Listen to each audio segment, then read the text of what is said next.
Remue ménage. Remue ménage.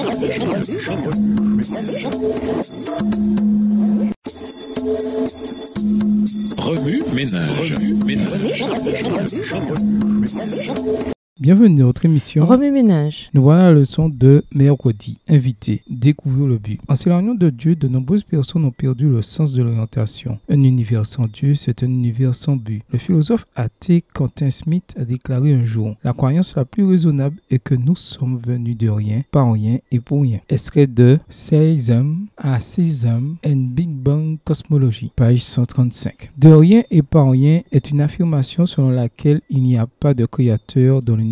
Pour rien est une affirmation philosophique selon laquelle l'univers n'a aucune raison d'être. Si c'est vrai, alors les gens n'ont aucune raison de vivre. Nous pourrions tout aussi bien nous contenter de dériver sans but dans la vie en suivant la voie de la moindre résistance, ce que beaucoup d'entre nous font. Une existence dépourvue de sens peut conduire une personne à la dépression. Ce besoin inné d'avoir un but est la raison pour laquelle Isaïe 58 nous invite à faire des personnes qui nous entourent notre mission. Personne n'a mieux illustré le but de l'existence que Jésus. Adopter la mission du Christ comme étant la nôtre changera la façon dont notre cerveau traite toute chose. Jésus a formulé sa mission, pour ainsi dire, en discutant avec Zachée, un collecteur d'impôts méprisé. Jésus a dit aux foules que sa mission incluait un paria comme Zachée lorsqu'il s'est écrié « Car le Fils de l'homme est venu chercher et sauver ce qui était perdu ». Luc 19, le verset 10. La mission et le but de Jésus guidaient tout ce qu'il faisait. Parce qu'il se focalisait sur le salut des perdus, il fut heureux de dîner dans la demeure de Zachée, même si des gens se plaignaient qu'il mangeait avec des collecteurs d'impôts.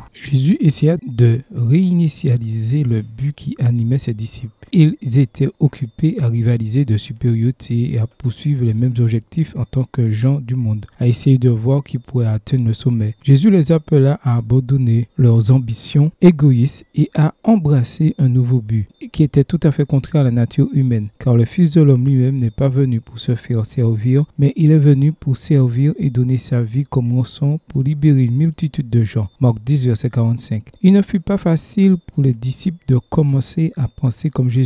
Il se peut que nous les jugions pour ça, alors que nous faisons exactement la même chose qu'eux, surtout en tant que jeunes adultes. Nous nous préoccupons de trouver le meilleur emploi, de gagner suffisamment d'argent, d'acheter une maison, de nous marier, d'avoir des enfants, etc. En d'autres termes, nous poursuivons nous aussi le succès sans but. Ces objectifs sont bons, mais beaucoup d'entre nous les poursuivent simplement pour réussir et non pour atteindre le véritable but, trouver un but en Christ. Jésus continue d'appeler des gens qui embrasseront sa mission, qui consiste à servir d'un amour désintéressé ceux qui les entourent. Plutôt que de chercher un statut, nous devrions chercher un champ missionnaire. Nous, l'Église d'aujourd'hui, sommes les mains, les pieds et les porte-paroles de Jésus dans le monde. Si nous le voulons bien, sa mission s'accomplira à travers nous. Remue ménage, méditez de nouveau Isaïe 58. Où voyez-vous Jésus dans ce passage? Dans quelle mesure le but de Jésus doit-il être notre but? Y a-t-il une limite, une ligne de démarcation? Que vous dit Jésus par ce passage? En quoi voyez-vous Jésus différemment ou le voyez-vous de nouveau? Comment réagissez-vous en voyant Jésus de cette manière? Au revoir. Et à demain si Dieu veut.